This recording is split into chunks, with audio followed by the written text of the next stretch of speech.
Salom o'rtoq treyderlar. Xo'p, men ismim Shahzodbek. Ko'pchiliginglar bilasizlar. Ancha bo'ldi trading sohasiga yangi 2 yildan oshib qoldi. Ko'p joyda 10 tadan oshiq joyda o'qib ko'rdim, ya'ni tahlil qilib ko'rdim, boshqa qilib ko'rdim. Sizlarga tradingning yolg'on va yaxshi va yomon taraflarini ko'rsatib bermoqchiman. Bugundan blogimizni boshlamoqchimiz. Mana meni Stolim va mana birinchi boshlaganim mana 2023-yildan boshlaganman. O'shandan beri mana o'qib kelaman. SMC dan boshlab hamma sizlar tanigan hamma eng zo'r treyderlarda o'qib ko'rganman. Barchasida. Ya'ni ko'pchiligingizga internetdan olingan ma'lumotlarni 1000-2000 dollarga sotadi va sizlarni juda ham katta yolg'onlar bilan boyib ketishga qiziqtiradi. O'rtoqlar, men barcha sistemalarimni, do'konlarimni shu soha uchun yopib yubordim. Bundan afsuslanmayman, faqat endi foydaga chiqyapman.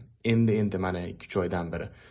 Sizlar o'ylaganchalik bu soha oson emas va bu soha unchalik qiyin emas. Ya'ni qattiq mehnat qilsanglar, zo'r ishlasanglar bo'ladi. Agar yo'q, biz nima deydi, o'sha razgon bir narsalar bilan boyib ketamiz desanglar, bemalol minuslarni qabul qilib olishinglar mumkin. Sizlarga ma'qul keladigan bo'lsa, biz chiroyli darsliklar bilan sizlarga har bitta kerakli strategiyalarni tekinga bermoqchimiz. Agar ma'qul kelsa, kommentariyada plyus qoldiringlar, biz sizlar bilan mana shu yo'nalishda olib ketamiz.